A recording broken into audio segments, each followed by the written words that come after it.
नमस्कार शेतकरी मित्रांनो, मी आपला रेशीमरत्न संदीप नेमाडे आणि आज महत्त्वपूर्ण विषय घेऊन आलेला आहो. तुती उद्योग, तुती रेशीम उद्योग. तर रेशीम उद्योग म्हटले की दोन भागामध्ये डिवाईड करावं लागतं आपल्याला आणि ते केलंच पाहिजे. पहिला भाग म्हणजे आपला जो आहे तो शेतावरती जे तुती बाग असतात याचं संगोपन, आणि दुसरा भाग म्हणजे आपण जे शेडमध्ये अळीला जे संगोपन करतो तो एक भाग असतो. तर शेतकऱ्यांचा कल जास्त हा शेडमध्ये अळीकडे जास्त असतो आणि तुती बागेत हा कमी असतो. तर त्याचे परिणाम काय होतात आपण आजच्या व्हिडिओमध्ये सांगणार आहोत. तर तुती बागेमध्ये आपण लक्ष नाही दिलं तर होणारे नुकसान.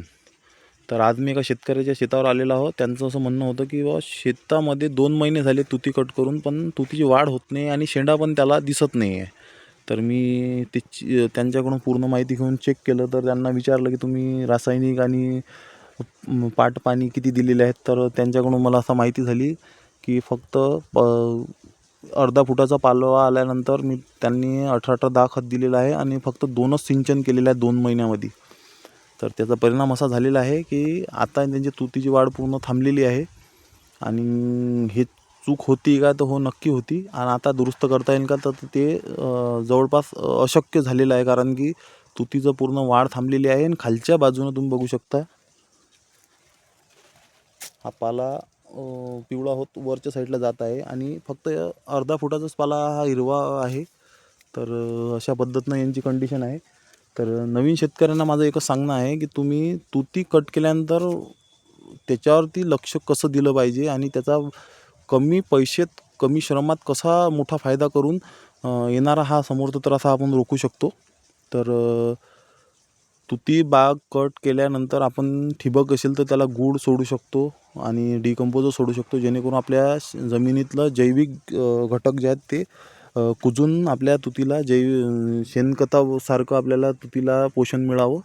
आणि ज्यांच्या शेतकऱ्याकडे शेणखत असेल त्यांनी पण ते शेणखत द्यायलाच पाहिजे, कारण की हा रासायनिकच्या ऐवजी जैविकवर जास्त चालणारा उद्योग आहे.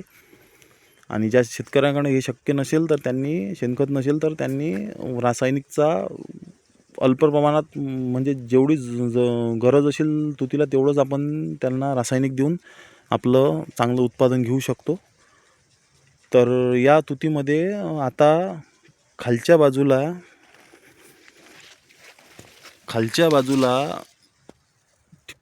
तपकिरी रंगाचे ठिपके आलेले आहेत आणि वरच्या बाजूला पांढरे पण ठिपके येत आहेत आणि पानगळ चालू झालेली आहे खालच्या बाजूला. आणि याचं जी कांडी आहे खूप बारीक आहे, जे की आपण कालच्या व्हिडिओमध्ये सांगितलेलं होतं की आपण तुतीच्या शेंड्यावरून असं ओळखू शकतो की तुतीची वाढ कशी होणार आहे आणि याला काय पोषक तत्वाची कमी आहे, आपण ते भरून काढून तुतीची वाढ करू शकतो. तर सर्वात पहिला मुद्दा आहे की आपण हे जे खोड आहे याच्यामध्ये पाण्याचं प्रमाण जास्त असलं पाहिजे. आपण कट केल्यानंतर तुतीला पाणी दिलं पाहिजे. ठिबकनं पण पाणी देऊ शकता. तर प्लस त्या ठिबक असेल तर त्याच्यामध्ये गूळ आणि डिकंपोजर सोडायला पाहिजे. आणि दुसरा मुद्दा असा आहे की याला पाणी दिलं तर आपल्याला चांगला फायदा होतो, पण ठिबक बी चालतं. आणि याला वेळेनुसार पाणी द्यावं लागतं. याला जास्त ताण पडू द्यायचा नाही आहे, कारण की हे आपलं पूर्ण पीक पाण्यावर डिपेंड आहे.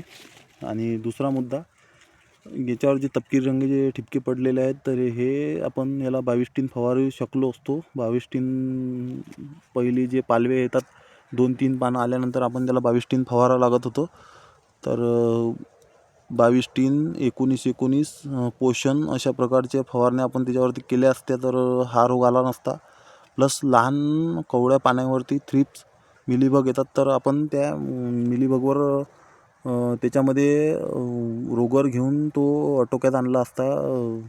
त्याच्यामध्ये प्रमाण असं होतं की 15 लिटर पाण्याला 30 ml रोगर मारून 20 दिवसापर्यंत त्याचा आपल्याला बचाव मिळाला असता.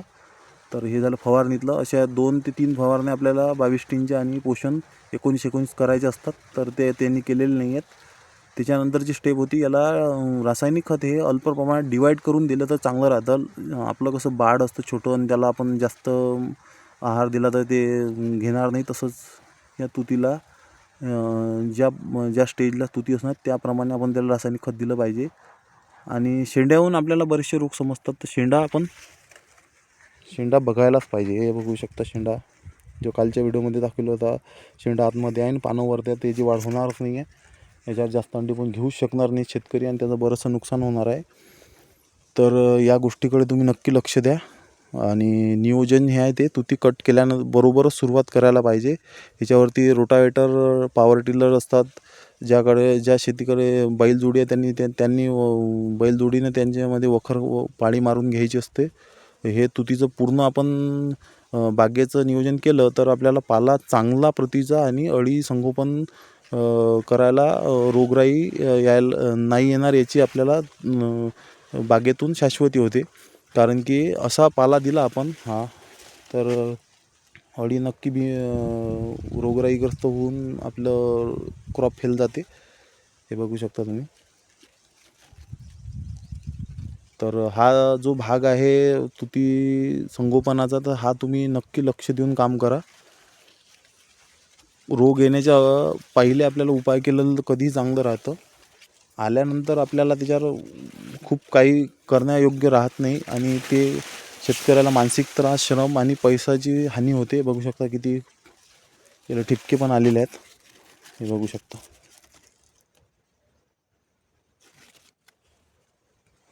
हे बघू शकता.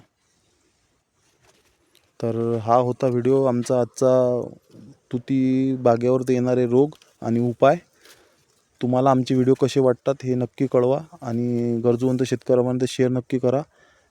आणि सबस्क्राईब केलं तर तुम्हाला बेल नोटिफिकेशन ऑन करा, कारण ते तुम्हाला व्हिडिओ वेळेवर पाहायला मिळतील. या पद्धतीनं तुम्ही व्हिडिओ पाहू शकता. तर हा होता आजचा व्हिडिओ. तर भेटू पुढच्या व्हिडिओमध्ये. तोवर नमस्कार.